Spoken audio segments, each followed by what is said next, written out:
Hello everyone and welcome back to another video on the channel. Today we are going to be talking about Ahsoka episode 6, the episode featuring almost no screen time from our lead character, which is completely fine. We got an extremely Ahsoka heavy episode last week and now we're covering the opposite side of things, the things that we didn't get to cover while we were seeing the things in the last episode. So this is a fully, Sabine and our villain-centric side and our Thrawn-centric episode of the season so far, and we're getting close to the ending, so I'm very excited to talk about all the things that happen in this episode and how it's going to lead to the final two episodes of the season. And of course I'm going to be talking about spoilers for this episode, so if you've not seen this episode yet on Disney Plus, go check it out, then come back and watch this video. So this episode picks up exactly where the fourth episode left off, not last episode, with Sabine going off with BAYLAN, SHIN, and of course Morgan Elsbeth to go, fly and find Thrawn in the other galaxy after destroying the map, so nobody can trace their steps, although we figured out that Ahsoka is going to follow them through the space whales, and so they're going to go off, they're going to find Thrawn, they're going to enact their plan to bring Thrawn back into the fold, back into the war that will continue the cycle that has been going on in this galaxy forever that BAYLAN talks about in this episode. And that's the first thing that I want to talk about in this review, because, Star Wars has always been kind of like a repeated cycle. Everything rhymes, everything is kind of repeated and echoes throughout all of history, and that's kind of how our real world is as well, where you had, the fall of the Old Republic, then the rise of the Empire, and then when the Empire fell, then the New Republic came about, and obviously we know that the sequel trilogy happens and the Empire returns in a new form as the First Order, and that everything kind of replays in a certain way with that trilogy, kind of pulling a lot from the original trilogy with its story beats and kind of its plot in general, and of course,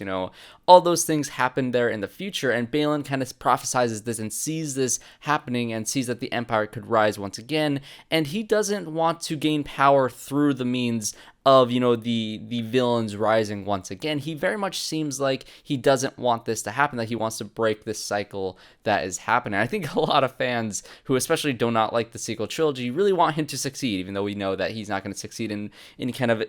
stopping this cycle from happening, because we know the cycle continues. But this also pushes this character into an interesting spot where he is definitely not a villain at this point. I don't really know his full motivations, if it's just to destroy Thrawn and to stop the Empire from rising once again through this means, and he's kind of been a double agent, training SHIN in a way that the Jedi Order wouldn't have trained, and kind of, being a true gray Jedi in a sense where, the past with the Jedi is also one of those cycles that needed to be broken. You train this Jedi Order in the way that the Jedi have always trained, and of course, you build up a school, you build up an order, and then of course you're going to have a student turn to the dark side and burn the whole thing down. And we also know that was a cycle that repeated with Luke's academy that he tried to run as well. And so this BAYLAN character really seems to know what he is talking about. He seems, especially with the benefit of hindsight, the benefits of seeing the future and the past and all of Star Wars as a fan, you can be like, oh yeah, this guy definitely needs to destroy all of this to stop this cycle from continuing to happen again, which really puts him in a really interesting area in a similar way that where when Ahsoka left the Jedi Order, I found her to be one of the most interesting characters in Star Wars because of that gray aspect of the Jedi Order, that mythology that the Jedi follow, this religion, being sort of like not the light side or the dark side, being right there in the middle and try to build something else new and different. That is what I love about this character and what I love about Ahsoka, and I really want these two characters to, confront each other once again and really have more conversations with each other, because every time that those characters are on screen, either individually or together, and how they're, the way that they go about the Force and the way they go about being a Jedi or being no longer a Jedi in their own different ways, the more interesting those characters are on screen. So BAYLAN and SHIN, and the way that SHIN is also progressing in this series in a way where she's definitely not a Jedi. I think she is even more so towards the dark side than BAYLAN is in terms of her, loose cannon nature to her, but she has some sort of her that can be tempered because of BAYLAN's, presence that he has when training her in his own way. And so I'm very curious to see what direction these characters go, because they could just go ahead and find Ezra and Sabine off in this planet, in these wastelands, and wipe them out like Thrawn wants them to. But I think story-wise, the things that these characters are doing are easily the most intriguing in the entire show, and I love the performance from Ray Stevenson and the actress playing SHIN, who I don't think I've seen her in anything else, but I love both of these actors and both of their chemistry. And again, the tragic loss of Ray Stevenson has never, felt more just painful than it is watching this show, because you see the talent and you see what he's giving to this role in a story that has had some shortcomings, but the performances from these two in particular have really elevated it in terms of this storyline to a different level. And I think this is my favorite Sabine has been been throughout the entire season so far. And, you know, when it comes to the relationship between Ahsoka and Sabine in the past few episodes, a lot of people have had problems with of their relationship kind of feeling dull in some ways. I didn't really feel that problem in the first 2 episodes. I actually really liked how they set this dynamic up. But as it kind of went on, and as those conversations began repeating itself a little bit and kind of echoing, you know, the same sentiments throughout the entire thing, and nothing really new happened as this relationship kind of progressed over time, it did start wearing down on me quite a bit. And looking back at it, I can see why those complaints are as prevalent as they are in this show, although it hasn't broken me for the series as it has been for some people. But I do see the problem with that relationship there, especially when it comes to people who have not seen the animated shows and they think, oh, maybe Ahsoka and Sabine have this deep relationship and you get to see a lot of the stuff on screen in the animated stuff. But as somebody who's seen the animated stuff, no, you don't actually get to see any of that. All this relationship and all this backstory is built in the time between when Rebels ended and when this show began, and we haven't gotten to a chance to see any of that. And so yeah, I get the distance between those 2 characters, and I really hope they somehow salvage it. I mentioned it in my last review with The World Between Worlds, maybe seeing some memories of Ahsoka training Sabine in the ways of the Jedi, or at least the ways that Ahsoka wants to train in the ways of the Jedi at some point, either through a flashback or through The World Between Worlds. With only 2 episodes left, I don't think that is going to happen, unfortunately, but I do think something like that could have helped those relationships. And the reason why I say Sabine is my favorite in this episode as compared to the other ones is because you get that reunion and you get that drive of her trying to find Ezra throughout this entire episode, and you have the dynamic between her and this like howler creature that I really like the design of this thing and how it acts as just a really big dog, and it ran away when those scavengers attack her in the middle of the wastelands, and the howler runs off and she has to fend for herself, and she, you know, she's fighting all these things, and it isn't until she gets out her lightsaber that she's actually able to fend them off entirely. So she's learning a bit more in terms of her skills with a lightsaber, but she's not quite there just yet. I like this action scene, and when the howler comes back and they have that moment where like she's telling this poor thing to go away, it's like, this poor creature is so extremely loyal and you're telling him to go away. How could you, Sabine? But I thought those moments were really genuine and funny. And when those little rock creatures showed up, those little crab rock things that were, you know, hiding away, and they know Ezra, and those things kind of guide them to the village, and she sees Ezra for the first time in all of those years, you really felt that impact, because this entire season, that's been her one motivation, that's been her one goal that she's not been able to let go of throughout the entire moments of the ending of Rebels to the beginning of the show, to the all the way up until the meeting in this episode. And you really do feel that connection that those 2 characters have, even though this is the first time we've seen these characters in live action, which is the same thing that we've had with, you know, Sabine and Ahsoka. This is the first time we've seen them in live action, and to see them interact with each other, it's a new dynamic and a new thing. But to have characters that have those pre-existing kind of relationships and how it progressed throughout all the animation, because those 2 characters were paired a lot in Rebels, and they really had a great dynamic, and you really felt that loss that Sabine had at the end of Rebels. And so them finally meeting here, and the conversations that they have, and that emotion that you feel with the music swelling and all that sort of stuff in this episode was truly phenomenal. I thought their chemistry was great. Everything that was kind of lacking in that chemistry between Ahsoka and Sabine, not because of the performances there, but because of the lack of the, I guess, history with these characters. And the fact that we have so much history between Ezra and Sabine makes it that much more impactful. And so that's why I think Sabine has been, you know, the best in this episode so far, because she's been going on the mission that she's been desperately wanting to do this entire time. Everything else she doesn't really seem like she wanted or cared to do so very much. She didn't really seem like she was too driven to be trained as a Jedi, because she doesn't believe in herself. She, you know, wasn't really focused on mending her relationship with Ahsoka, because we haven't really seen their relationship at all, and so her attempts to try to mend that have kind of been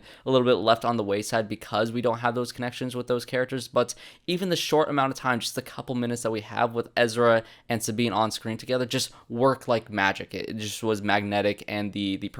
performances and the chemistry all worked extremely well here. And so I still desperately want that for Ahsoka when she shows up again. Maybe all 3 of these characters on screen, they can have a dynamic that works, and the progression that Ahsoka went in that last episode, maybe they can salvage some of that stuff. But I don't know. I still feel like I'm being held at a distance with the core emotion that I think the show is trying to do for the first 4 episodes, and until they split off and did their own thing. And it just kind of sucks that, that was kind of established as the main, I guess, arc of these characters, and now I'd rather see Sabine dealing with,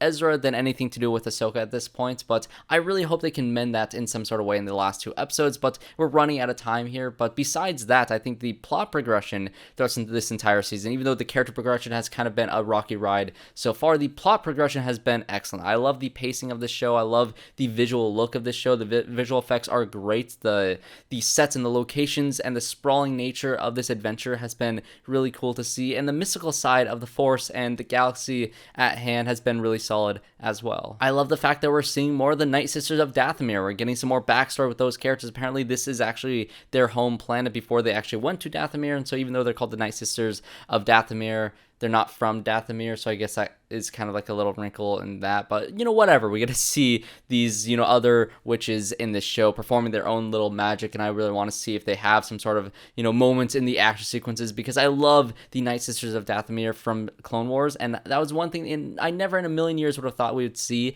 in live action, because it really feels out there for Star Wars, even though Star Wars has a lot of mystical and fantastical elements. That's to introduce witches into Star Wars felt like completely out there, and I never thought in a million years that they bring it to live action, but they have, and I've been really satisfied with that so far. And Thrawn's return. Also, I can't believe I've gone this long without really talking about Thrawn in this episode. Thrawn was phenomenal. They brought back the actor who did the voice work in the Rebels show, and I love the fact that he has that look and he has that presence, and the entire build up to seeing him on screen for the first time, really for all 6 of these episodes have built up to a point where it did feel earned, it did feel satisfying. I think his reveal of him walking up with all these different stormtroopers and how battered and damaged they all have seemed, they feel like they've gone through hell and back to get to this point in their return, and it was just really great to see. And even his methodical nature and how he kind of plots out his different schemes is definitely still present in this with Dave Filoni, knowing this character so well, and with the writing of this character and the performance being the same voice actor, you just feel that methodical and terrifying nature